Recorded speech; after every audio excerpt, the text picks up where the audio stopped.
E aí, gente, pra quem não me conhece, meu nome é Lucas, sejam bem-vindos a mais um vídeo. E hoje estou aqui para fazer o vídeo que eu faço todos os meses, que é o vídeo de leituras do mês, onde eu conto para vocês tudo que eu li durante o mês, o que é que eu achei. Eu faço essas mini resenhas com minhas opiniões sobre os livros que eu li durante o mês. Só que, obviamente, como eu já falei em todos os outros vídeos, eu foco nos livros que ainda não foram citados no canal. Porque bastante dos livros, inclusive a maioria dos livros que eu li durante o mês passado, foram pra vídeo no canal. Seja de favoritos de alguma celebridade, ou pra algum vlog, ou pra qualquer outra coisa, mas foram pro canal já. Então, pra não ficar uma coisa repetitiva e eu ficar passando horas aqui com um vídeo gigante falando de livros que já foram citados, eu passo rapidamente por esses e deixo linkado aqui os vídeos onde eles aparecem e foco nos livros que eu ainda não falei no canal, até porque fica melhor pra mim, porque são livros que eu quero falar sobre e ainda não tive a oportunidade. Então, por mais que eu tenha lido bastante esse mês, a maioria foi pra vídeo do canal. Então, lembrem sempre de não se comparar e cada um tem seu próprio ritmo de leitura e tá tudo bem. Então, é sobre isso.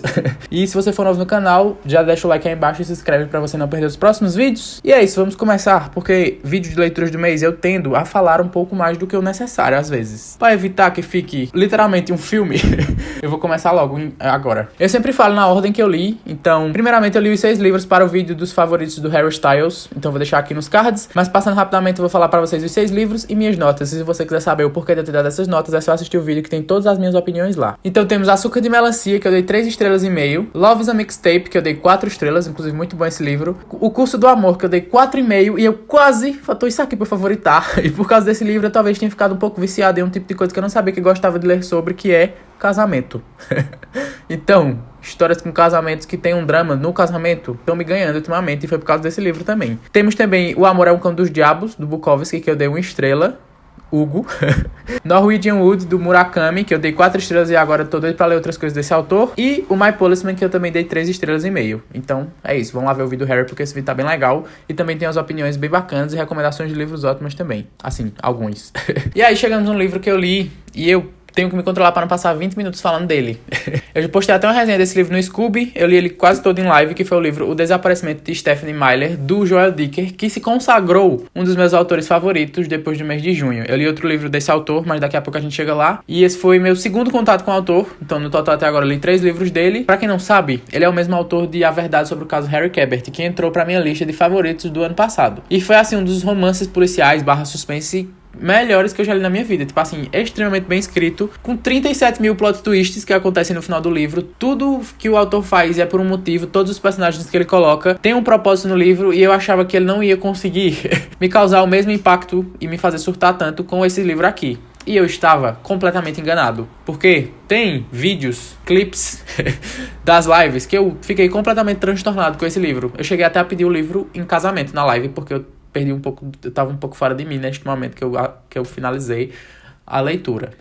Mas tá tudo bem também, velho. Eu surtei muito. Esse livro vai se passar numa cidade ali pequena. E aí, no passado, aconteceu um quádruplo assassinato, onde o prefeito, a esposa do prefeito, o filho do prefeito e uma mulher que morava ali perto do bairro foram brutalmente assassinados. E aí, depois de toda uma investigação, prenderam um suspeito e eles deram o caso como encerrado. E aí, 20 anos depois, tipo assim, do nada, chega essa jornalista na cidade chamada Stephenie Meyer e fala pro policial ali que ele tá quase se aposentando, o policial que era um dos responsáveis por esse caso no passado, que eles entenderam tudo errado, que eles prenderam a pessoa errada e que a pessoa que matou essas 4 pessoas no passado ainda está solta. Mas aí ele, tipo, não dá muita bola no início, porque ele confia na investigação dele e ele acha que tá tudo certo, principalmente por não ser um caso encerrado há tanto tempo. Só que aí, meus amigos, o que é que acontece? Logo depois da Stephenie falar isso, dela entrar em contato com esse policial, ela desaparece misteriosamente. E aí, claro que ele disse, porra, se ela me contou um negócio sobre um caso que aconteceu há tanto tempo, do nada a mulher desaparece, talvez tenha alguma ligação, não tem como eu ignorar completamente isso. E aí ele resolve dar uma atenção a esse caso, e aí tanto ele vai investigar o desaparecimento de Stephenie Meyer, ele saber onde é que ela tava, tentar descobrir o que foi que aconteceu com ela, quanto ele vai reabrir esse caso de antigamente, por mais que alguns outros policiais fiquem querendo impedir isso de acontecer, porque eles não querem reabrir uma investigação tão antiga, ele vai trabalhando ali. E aí nesse livro a gente vai ter 2 personagens que foram os que mais tiveram destaque pra mim, que é esse policial e uma policial também. Os 2, assim, pra mim foram os personagens mais marcantes do livro inteiro. Eles são, assim, extremamente bem escritos, de uma maneira que você consegue acreditar que são personagens reais. Então eu acho isso muito foda na escrita do Joel Dicker, porque ele me faz sentir que eu tô lendo um livro de investigação que realmente aconteceu, de um crime real, só que não aconteceu. Só que os personagens dele são tão assim palpáveis e a história, tudo que ele constrói é tão bem feito, pelo menos pra mim. Eu tenho essa sensação de que eu tô lendo sobre uma história que realmente aconteceu, que não é um livro de ficção. E aí, obviamente, o livro vai ter várias descobertas, vão ter várias reviravoltas, a gente vai conhecer uns pouco sobre esse passado e o que acontecia nessa cidade. Tem todo o rolê de uma peça, que é um evento super importante que tem todo ano, essa festa, essa peça teatral, e essa peça talvez tenha alguma relação com todas essas coisas, essas mortes e esses crimes, e você fica se perguntando o que levou essas pessoas a serem assassinadas e o que levou a Stephanie a desaparecer e o que será que aconteceu com ela, e você vai descobrindo as coisas aos poucos. E eu acho muito legal porque o Joel Dicker, ele tem essa coisa de, tipo assim, por mais que ele segure o plot principal pro final, tipo assim, de lhe revelar quem é o assassino, revelar, tipo assim, a resolução final de tudo, ele sempre vai, tipo assim, resolvendo alguns mini tramas ao longo da história e colocando novas, pra manter a gente naquela vontade de ler o livro e manter a gente no desejo de continuar a leitura e não ficar só motivado pelo crime principal, né? Pelo plot principal. Porque por mais que você fique curioso com o plot principal, ele faz isso justamente pra não perder a atenção do leitor e a gente não ficar cansado em nenhum momento da história. Então foi um livro que eu não me cansei em nenhum momento, eu literalmente fiquei surtado nas quase 600 páginas que ele possui. E é isso, velho. Foi literalmente um livro que me fez perder tudo. Fui feito completamente de trouxa, porque eu li o livro com a maior atenção que eu pude. Vocês podem ver que tá cheio de post-it, e se você abrir o livro pra folhear, você vai ver que ele está todo riscado, porque eu fui lendo o livro e dando minha vida, anotando tudo que eu via, sublinhando, fazendo teoria, não sei o que, para ver se eu conseguia ser perspicaz e descobrir os plots do Joel Dicker, velho. Mas eu estava iludido, porque a genialidade dele é dele, pronto, eu tenho que aceitar que ler um livro de Joel Dicker automaticamente é ser feito de trouxa, porque eu não tava preparado para as coisas que ele revelou no final. Eu ainda, tipo, acho que Harry Quebert tem bem mais plots e bem mais reviravoltas chocantes do que teve esse, mas esse daqui também me pegou desprevenido e me fez de trouxa. Então era impossível eu dar uma nota que não fosse 5 estrelas e não favoritar esse livro. E aí, véi, depois disso aqui eu decidi que o Joel Dicker é um dos meus autores favoritos, não só de suspense, mas assim, na vida, porque a escrita dele é sensacional. Eu acho que ele escreve muito bem. Ele é tipo aquele tipo de pessoa que ele nasceu pra escrever, e se ele estivesse fazendo qualquer outra coisa, ele estaria errado, porque esse homem nasceu para escrever livros, porque os livros dele são impecáveis. A escrita dele é sensacional, o livro é sensacional. Fica aí essa recomendação pra você. Caso você já tenha lido Harry Quebert e tenha vontade de ler esse, ou nunca tenha lido nada desse autor, fica aqui a super dica pra vocês, porque eu acho que vocês não vão se arrepender, véi. Pra quem gosta de um suspense bem escrito, e que nada é por acaso, e que o autor não deixa pontas soltas, porque não sobra nada em aberto. Tudo que ele abre no começo do livro, ele fecha direitinho no final. E por mais que esse livro tenha um final assim, que possa ser que irrite algumas pessoas, eu entendi porque ele fez isso. Pra mim, foi pra mostrar, tipo, justamente essa coisa de ser real, de ser uma coisa que poderia acontecer na vida real, e por isso que a gente fica um pouco revoltado, sim. Então, assim, ó, nada a declarar além de tudo isso que eu declarei. Perfeito, sensacional, recomendo demais. E aí chegamos em outro livro que eu também li em live, e aproveitando que eu já estou aqui falando das lives, eu queria convidar, caso você não conheça, eu faço lives em uma plataforma que eu não posso citar aqui, mas que está aparecendo aí na tela. E eu faço lives de segunda a sábado lá, e as lives de sábado geralmente são mais longas. Eu tô fazendo quase todo sábado uma live de 10 horas, onde eu começo nas 2 da tarde e vou até às meia-noite. Então a gente lê muito, e nessas lives de 10 horas eu sempre tento pegar um livro mais curto e mais frenético, que eu comece na live e termine na live. Então se você quiser aparecer por lá, não só nos sábados, de segunda a sexta eu tô lá na parte da noite, a partir das 6, às vezes um pouco mais tarde, às vezes um pouco mais cedo. Me sigam lá, porque a comunidade que a gente tá criando lá é incrível, sensacional. E foi em uma dessas lives de 10 horas que eu li Porque Não Pediram a Evans, da Agatha Christie. Eu li esse livro aqui porque ele foi a escolha da Bel para o Clube da Rainha, né, que é o clube que ela tem de leitura de Agatha Christie. Esse livro ele vai ser basicamente sobre um cara que ele tá de boa jogando golfe na beira de um penhasco. E ele do nada descobre um homem caído lá, morto, à beira da morte, que caiu desse penhasco. Caiu ou foi empurrado, a gente não sabe muito bem. E aí, antes desse homem morrer, ele simplesmente olha para a cara dele e fala: por que não pediram a Evans? E aí você fica: quê? Que é isso, Agatha Christie? Tá achando que eu sou palhaço? E aí o livro começa porque esse cara, o Bob, ele se junta com uma amiga dele e eles resolvem investigar esse negócio que aconteceu com esse cara que morreu. Porque eles ficam muito curiosos com esse crime, com essa investigação, porque são coisas assim muito... que não se sabe muito bem o que rolou, nem por que rolou. E principalmente por conta dessa frase tão enigmática que é: porque não pediram a Evans? E aí o livro vai acontecendo. Obviamente os livros da Agatha Christie são livros super rápidos pra mim, então por isso que sempre que eu tenho a oportunidade de ler assim um dia, eu leio, porque são livros muito divertidos. Porque por mais que tenha essa parte do suspense, da construção, mas ali da investigação, são livros assim muito divertidos no sentido de que tem personagens assim engraçados, e aí tem uns diálogos mais engraçados. Também tem muito futrico, as famigeradas fofoca dos povo rico lá que ela cria no livro dela. Então são livros que geralmente me deixam super envolvidos com a história, e eu sempre fico doido pra ler até o final, pra descobrir logo o que rolou. Esse daqui eu confesso que não foi assim pra mim um dos melhores livros que eu já li da Agatha Christie, embora eu não tenha lido muitos ainda, né? É um livro bem bacana, eu dei 3,5 pra ele porque eu achei um livro bem bom, só que tipo assim, o final eu acabei prevendo. Tipo assim, tem 2 plots no final do livro. Um eu não previ, só que o plot que era pra ser o plot mais grandioso, eu previ. Que é uma coisa que acontece assim, já no final, uma revelação que a autora faz, que, tipo, desde o começo eu tive esse pé atrás, e aí eu até postei lá no Telegram a minha teoria, e no final das contas eu tinha acertado. Eu não acertei, tipo, o assassino, quem matou, mas eu acertei outra coisa que é mais importante do que isso. Eu não posso falar muito porque senão é spoiler, mas quem já leu vai entender o que eu tô falando. Então eu me senti o próprio Hercule Poirot por ter descoberto isso. Mas é um livro bem divertido, um livro que passa super rápido. A leitura também, por mais que tenha todo um rolê de assassinato, é até um pouco estranho dizer isso, é uma leitura leve. Porque você lê super rápido, super divertido, e pra mim é sempre bom ler os livros da Agatha Christie assim, quando eu tô querendo uma coisa pra eu ler e ficar assim, de bem com a vida, lendo um livro divertido, feliz. Por mais que, sim, o meu conceito de diversão possa ser um pouco diferente do seu, por ser um livro que tem o quê? Uma morte, né? Então, fica aí a recomendação. Mas eu acho que vocês entenderam o que eu quis dizer com tudo isso. Então, é isso. Mais um da Agatha Christie aí pra lista. E é isso. Quero continuar lendo mais coisas dela. Por mais que, assim, eu goste mais de outros do que gostei desse. Ainda assim, foi uma experiência que eu não me arrependo. E foi um livro que eu recomendo também. É um livro bem bacana. Chegamos em outro livro. Que esse vai ser um pouco polêmico para falar. Que foi, no caso, meu único abandono de leitura do mês de maio. E eu também li esse livro por conta das lives. Lá nas lives tem todo o rolê de uma recompensa que você pode juntar a quantidade de pontos e trocar por, tipo, me obrigar a ler um livro que você queira muito que eu leia. E aí... Milena, ou Milona para os íntimos, que é moderadora lá da Twitch, aqui do YouTube e do Telegram também, escolheu para que eu lesse Sol da Meia-Noite, da Stephenie Meyer, que pra quem não sabe, é Crepúsculo na perspectiva de Eduardo Mãos de Tesoura. No caso, Edward Cullen. E eu fiquei assim, em pânico quando ela escolheu isso, não por ser Crepúsculo, mas por ser 770 páginas de uma história que eu já conheço de trás pra frente e ainda na perspectiva do Edward.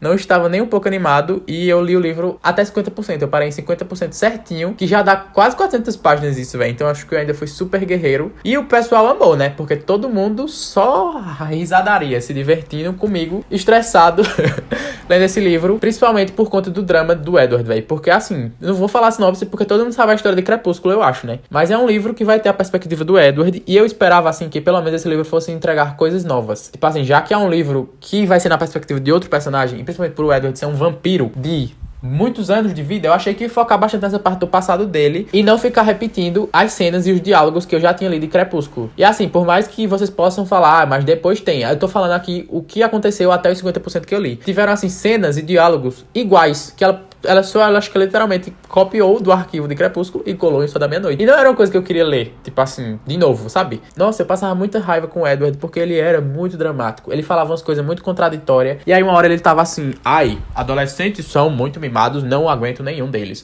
Ou senão, ai, essa Bella não sei o que, ela é muito... sem graça, pra que eu quero ler os pensamentos dela? Aí do nada ele, meu Deus, eu preciso ler os pensamentos dela ou eu irei morrer imediatamente. Nossa, tem umas coisas melosas que parecia que ia pingar mel do meu Kindle.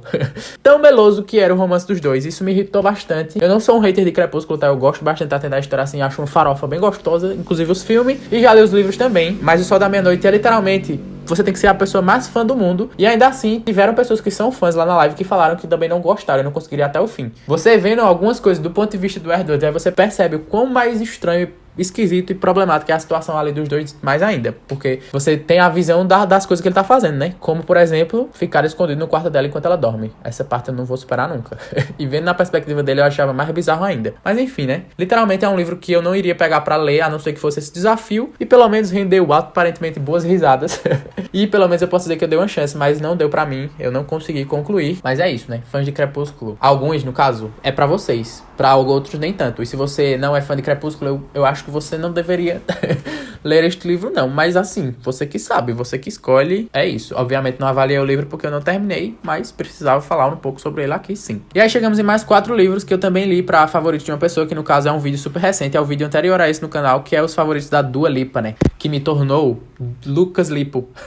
E eu li 4 livros pra esse vídeo dela, então eu vou passar bem rapidamente porque é um vídeo super recente, vou deixar aqui nos cards pra vocês verem quem quiser. Mas eu li o livro Queenie, que eu dei 3 estrelas e meia. Li o livro A Insustentável Leveza do Ser, que eu dei 5 estrelas e favoritado. E eu até peguei ele aqui, porque, meu Deus, esse livro, meu Deus.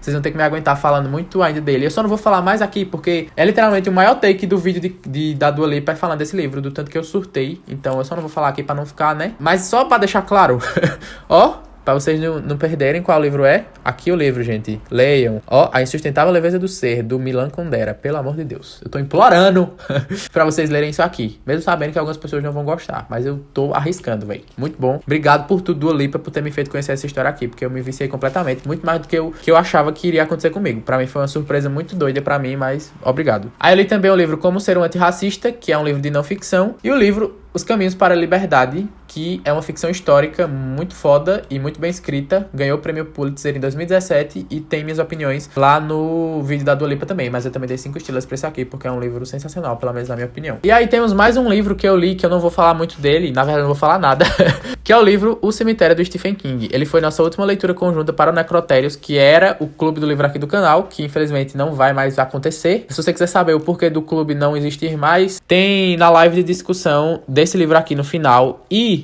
no começo também, e na live de O Silêncio dos Inocentes eu explico com muitos detalhes o porquê de eu não continuar mais com o clube. Então foi nossa 8ª e última leitura, O Cemitério do King, e eu acho que a gente encerrou com chave de ouro. Não vou falar muito porque tem uma live de mais de 1 hora aqui no canal, onde a gente falou uma parte sem spoilers, então se você nunca leu o livro, você pode ver essa parte, tá lá demarcado tudo certinho. E a parte que a gente discutiu o livro inteiro, velho. Tipo assim, eu fui passando as páginas e discutindo detalhe por detalhe desse livro com o pessoal, e eu acho que foi uma discussão muito enriquecedora, pelo menos pra mim, porque eu consegui perceber coisas que eu não tinha percebido antes, e é muito foda ler livros assim em conjunto, justamente por isso, por conta dessas coisas que você percebe porque a outra pessoa fez você perceber. Mas só avisando que eu dei 5 estrelas e entrou pra minha lista dos favoritos do véio.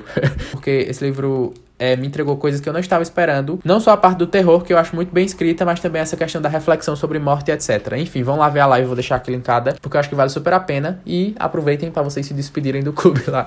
E é isso. Mas lembrando sempre, caso alguém não tenha visto, o grupo do Telegram ainda existe, tá? Se você quiser entrar, é só apertar aí na descrição no link. A gente continua lá falando de livros e sobre outras coisas também. Só não existe mais o Necrotérios. Mas, já puxando o gancho para o outro livro que eu vou falar, leituras conjuntas ainda podem acontecer, só não vão ser mais aqui, nem dessa maneira, como foi o caso de O Livro dos Baltimore, que eu vou deixar a capa aqui do lado, que é um livro do Joel Dicker também. A gente leu esse livro junto lá nas lives, na outra plataforma, e a gente leu durante uma semana, começamos na segunda e terminando na sexta, porque foi um livro que ficou com e-book de graça, então muita gente tinha. Eu dei 3 estrelas e meia pra esse livro, mas é um livro extremamente bom. Mas basicamente o que me fez dar essa nota, e muitas pessoas do chat também, no meu caso, principalmente foi o fato de eu já ter lido outros 2 livros do autor que foram extremamente superiores, mas eu também acho importante destacar que esse livro não é, e ele não se propõe a ser do mesmo estilo e entregar o mesmo que O Desaparecimento de Stephenie Meyer e A Verdade sobre o Caso Harry Quebert entregam, porque diferente desses outros 2, esse livro é um drama familiar. Ele vai ser sobre o protagonista de A Verdade sobre o Caso Harry Quebert, que é o Marcus, e vai contar a história da família dele, desde quando ele era pequeno até quando essa família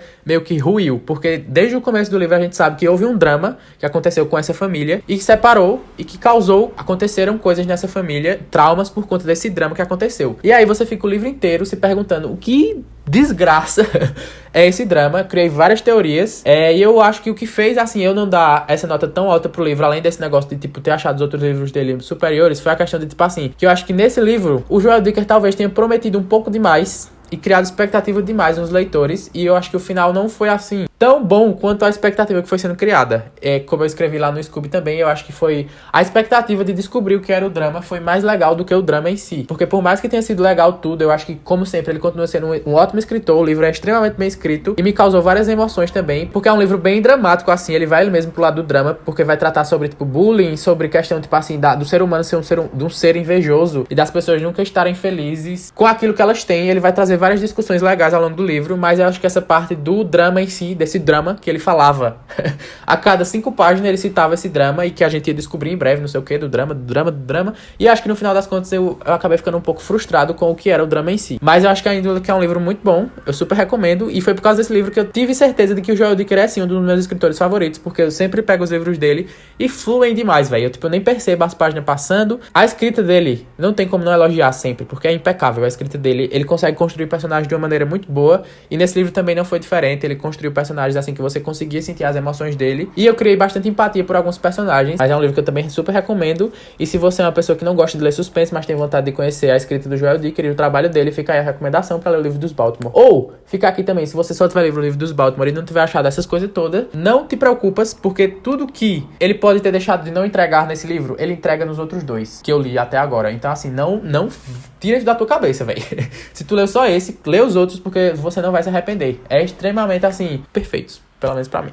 Chegamos em mais um livro que eu nem ia ler esse mês, mas foi todo o rolê daquela live lá, que acontece nos sábados, live longa. E eu acabei pegando pra ler, porque escolheram lá no Instagram, na enquete que eu postei, o que aconteceu com N da CJ Tudor, que não me entregou nada.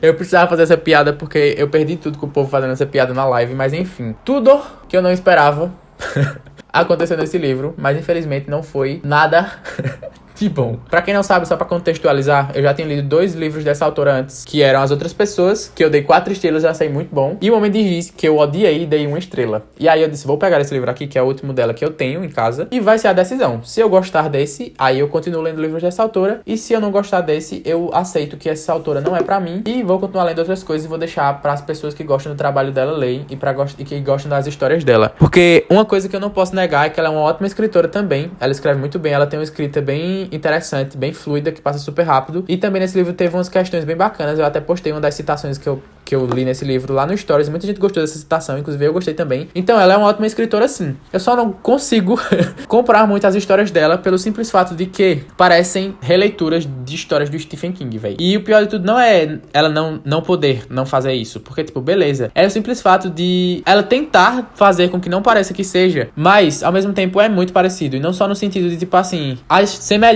na história. No caso, eu gostei muito das outras pessoas porque eu achei uma história muito original. Esse livro aqui, ele é muito parecido com O Cemitério, do Stephen King. E eu tinha acabado de ler O Cemitério na mesma semana que eu peguei esse livro pra ler. Então foi impossível eu não perceber coisas muito parecidas. Ele também vai ter todo esse rolê de falar um pouco sobre morte e todas essas reflexões. Isso pra mim foi o de menos, até porque eu amei as reflexões que ela fez sobre isso aqui nesse livro também. E esse livro, acho que eu não falei a sinopse, ele vai ser sobre um cara que quando ele era mais novo, a irmã dele de 8 anos desapareceu. E aí depois, do nada, ela desapareceu e voltou. E ela voltou um pouco diferente. E aí, ele conta pra gente no começo do livro que ela morreu, só que a gente não sabe de que ela morreu, depois dela ter desaparecido e ter voltado. E aí, quando ele já tá mais velho, ele não mora mais nessa cidade, ele recebe um e-mail, a pessoa dizendo que sabe o que aconteceu com a irmã dele e que ele precisa voltar pra impedir que aconteça de novo. Porque, no presente, no caso, uma professora da escola que ele vai trabalhar se suicidou. E antes dela se suicidar, ela matou o próprio filho em casa. Então a gente vai ter... Era pra ter, no caso, esses 2 suspenses. Tanto o que aconteceu com N, tanto o rolê dessa professora com esse filho, porque ela teria feito isso. Só que, tipo assim, eu achei tão semelhante que nos primeiros, assim, sei lá, 20 páginas, eu já tinha pego o plot do livro. Porque eu disse, se for o plot parecido com o de O Cemitério, vai ser isso. E no final das contas,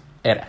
E assim, eu fiquei mais chateado ainda porque a gente termina o livro e a gente não sabe o que aconteceu com N. Um dos objetivos principais do livro era saber. E eu basicamente sei o que aconteceu com N porque eu peguei uma explicação do cemitério e resolvi usar nesse livro aqui, porque a autora não deixa nada claro. E tipo, beleza, se ela não queria deixar nada claro, se ela queria fazer uma coisa assim mais em aberto, só que fica escancarado, velho. Ela vai pra um rumo numa parte do livro que, tipo assim, não fez sentido nenhum pra mim. Parece que ela deixou totalmente de lado essa parte do livro que era pra ser uma coisa mais suspense, uma coisa mais voltada pro sobrenatural, que tá, tipo, indo sobre isso. O livro tá basicamente sendo sobre isso desde o começo. E aí, do nada, ela vai pra uns rolês, tipo, de agiota e não sei o que, e vira uns negócios lá de dívida de dinheiro. E no final das contas, eu fiquei sem entender de direito o que era que tava acontecendo. Porque, tipo, aconteceu um monte de coisa, e aí, do nada, acabou o livro. Foi, tipo, um surto que não deu nem pra entender direito. Eu não consegui me empolgar. Eu achei a primeira metade do livro muito melhor. Tipo assim, eu tava super envolvido, tava dizendo assim, meu Deus, eu acho que eu vou amar esse livro. Só que aí chegou num ponto da metade que desandou tudo pra mim, e aí eu não consegui mais gostar. Tanto é que a nota eu dei 2,5, porque foi um livro que eu gostei até a metade.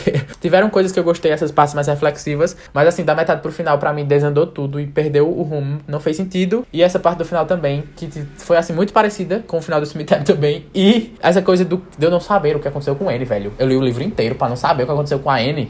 Eu sou o quê? Palhaço? Eu sou, mas não é sempre que eu quero ser. É isso. Se você gosta dessa autora, tá tudo bem também. Eu sei que ela tem muita gente que gosta dessa autora, ama os livros dela, mas pra mim não tá funcionando mais. E aí, pra não ficar, né, insistindo numa coisa, eu simplesmente vou deixar para as pessoas que gostam lerem e vou ler as coisas que eu gosto. E é sobre isso, a vida. E chegamos no último livro que eu li nesse mês, que talvez muitas pessoas, não sei, estejam esperando bastante por este momento do vídeo. Porque é um livro super lançamento, que eu li sem poder falar nada sobre ele, e que tá todo mundo falando, e que a autora é super bem falada, que é o Malibu Renasce, da Taylor Jenkins Reid. Caso você não esteja conhecendo pelo nome, é a mesma autora de Os Sete Maridos de Evelyn Hugo, Daisy Jones and the Six e outros livros, mas esses dois sendo aí os mais destaques. E aí a editora acabou mandando pra mim, assim como mandou pra outras pessoas, a prova antecipada do livro, pra gente ler antes do lançamento oficial, que lançou dia 1 de junho lá nos Estados Unidos e vai lançar dia 14 de junho aqui no Brasil. Então se você quiser comprar o livro na pré-venda, o link pra compra tá aqui na descrição. E eu fiquei muito feliz porque eu achei esse livro muito, muito bom. Tipo assim, obviamente eu fui ler esse livro com 1000 expectativas, porque Daisy Jones and the Six e Evelyn Hugo são livros, assim, impactantes, assim, num nível que não dá nem pra explicar. Só quem lê esses livros sabe o quanto são livros, assim, que marcam você, principalmente por serem personagens tão marcantes. A Evelyn Hugo que o diga. Então era impossível eu ler esse livro sem criar expectativas, principalmente por eu saber que ele ia se passar no mesmo universo de Evelyn Hugo. E ele, sim, vai se passar também com pessoas famosas. Ele vai ser sobre o Mickey River, que pra quem leu Evelyn Hugo sabe que ele aparece lá. Não vou dizer em que momento ele aparece, porque algumas pessoas podem considerar spoiler, mas ele aparece em Evelyn Hugo. E ele vai ser sobre, no caso, não mais sobre o Mickey River, mas sobre os 4 filhos dele, que são a Nina, o Rudy, o Jay e a Kitty. Então a gente tem essa parte da história que é sobre esses 4 filhos e eles vão dar essa festa, que eles dão essa festa anual, que só vai pessoas famosas, lá na praia de Malibu, uma festa super assim, pra elite, pra nata da nata. E aí a gente vai acompanhar, uma parte do livro vai ser sobre essa festa, tipo, desde o momento que ela começa a planejar, até o momento que a festa acontece, até o momento que a festa acaba também. E a outra parte do livro, no caso, que vai ser na alternada, vai ser a parte do passado, que vai contar desde o momento que o Mickey conhece a mãe deles, que é a June, até o momento que cada um deles vão nascendo e os dramas que envolvem essa família. Então, por mais que seja um livro, sim, sobre pessoas famosas, que vai falar sobre esse assunto também, não é o foco do livro. Esse livro aqui dela é muito mais sobre os personagens, o desenvolvimento dos personagens e a relação desses personagens entre si, e muito sobre essa questão de família e de, tipo assim, pessoas que, por mais que sejam pessoas públicas, pessoas famosas, e assim, os dramas que acontecem por trás dos holofotes, eu diria, entre aspas. Então, é um livro bem diferente, por mais que tenha uma temática parecida com Daisy Jones e Evelyn Hugo. Ele não vai ser essa coisa mais assim, meio que entrevistas, uma coisa mais biográfica. Ele vai ser um romance escrito de forma de romance mesmo. E eu confesso que eu me envolvi muito com os personagens, principalmente os 4 irmãos. A Nina, que, tipo assim, pra mim, ela, tipo, todos os livros da Taylor Jenkins Reid, aparentemente tem que ter uma mulher muito impactante. E a desse livro aqui, pra mim, foi a Nina, que é uma personagem que ela vai crescendo muito ao longo do livro, e ela se desenvolve muito bem. Então foi uma personagem que eu amei acompanhar ao longo da leitura, porque você acompanha o processo e a melhora e o crescimento dessa personagem, não só dela, mas dos irmãos mais novos também. Então é um livro que ele já começa recheado de drama, e é um livro que também tem muito futrico, muita fofocaiada, muita coisa assim, porque vai ter todas essas questões assim de adultério, coisas de, tipo, abandono e de pais não presentes e de as pessoas tendo que, tipo, dar a vida pra conseguir ser alguém. Então tem todos esses rolês no livro. É um livro que ele também tem partes bem emocionantes. Essa parte do drama ela também escreve muito bem. E eu me apeguei muito aos personagens. Eu gostei muito desse livro. Minha nota pra ele foi 4 estrelas, que eu achei um livro muito bom. E eu só não consigo dar 5 estrelas, porque pra mim 5 estrelas é Evelyn Hugo e Daisy Jones. Inclusive, Daisy Jones é favorito meu. Então, tipo assim, eu não consegui dar a mesma nota, porque por mais que eu tenha gostado muito desse livro, que eu tenha ficado bem emocionado com ele, tenha me envolvido muito com os personagens e com a história em si, não foi um livro que me causou o mesmo impacto de Evelyn Hugo e Daisy Jones and the Six. E eu acho que, tipo assim, será que ela vai conseguir um dia escrever um livro que cause o mesmo impacto? Faltou muito pouco pra esse livro não ser, tipo, 5 estrelas ou pelo menos 4,5, mas é um livro que eu recomendo muito, muito mesmo. Se você tava com o pé atrás de, sei lá, o livro ser ruim, por esses outros serem tão bons, eu não acho que você deveria. Eu acho que você deveria sim ler, porque é um livro que vale super a pena, passa super rápido também, você se envolve, você consegue sentir várias emoções. É tipo tristeza, riso, você faz tudo, todas as emoções possíveis, assim, várias, você se envolve nesse livro, passa muita raiva também. Eu passei raiva, quis dar um murro no personagem do livro, se emociona, marquei várias coisas também. Tem referência sim, tá? A Evelyn Hugo nesse livro, então, pra quem quiser saber, tem sim. Então, é isso. Fica a recomendação pra vocês. Caso você estivesse se perguntando se deveria ou não comprar na pré-venda, ou ler esse livro quando ele lançar, na minha opinião, acho que sim, porque é um livro que eu achei muito, muito bom. Me surpreendeu bastante positivamente. É porque, assim, acima de Daisy Jones e Evelyn Hugo, não existe. Por enquanto, pelo menos, não existe. E eu acho que é isso, né, gente? O vídeo ficou enorme, mesmo falando que ia tentar que não ficasse, porque eu não falei de todos os livros que eu li. Imagina se eu tivesse falado. Mas é porque esses livros que eu falei, eu precisava muito falar sobre eles. Eu estava contando os minutos para gravar este vídeo, para poder falar sobre esses livros. Então, eu espero que vocês tenham gostado e tenham pego ótimas recomendações de leituras aí pra vocês também, porque foi um mês, assim, bem bom de leitura pra mim. Bem recheado e bem variado, porque eu acho que foi um dos meses, assim, que eu li mais de tudo. Eu li de tudo, de não ficção a romance, a suspense, a terror, a livro ruim, a vampiros dramáticos. Teve de tudo neste mês. Então eu espero que vocês tenham gostado desse vídeo. Se você não deixou o like até agora, por favor, deixa. E se você não é inscrito no canal, tu vai gostar de mim e do meu conteúdo aqui, por favor, se inscreve pra você não perder os próximos vídeos. Se você quiser me seguir também no Instagram, eu tô sempre por lá, postando minhas leituras, fazendo enquete para decidir minhas outras leituras e dando atualizações, assim, mais em tempo real da minha vida também. E minhas outras redes sociais também, tudo aí na descrição. Não se esqueçam de usar meu link caso vocês forem comprar alguma coisa, porque ajuda pra caramba. E se você não participa das lives ainda, quiser aparecer por lá, tamo lá todos os dias. Quase todos, menos no domingo, pois eu também sou merecedor de umas férias. É isso, obrigado por ter assistido até aqui. Um beijão pra vocês e tchau.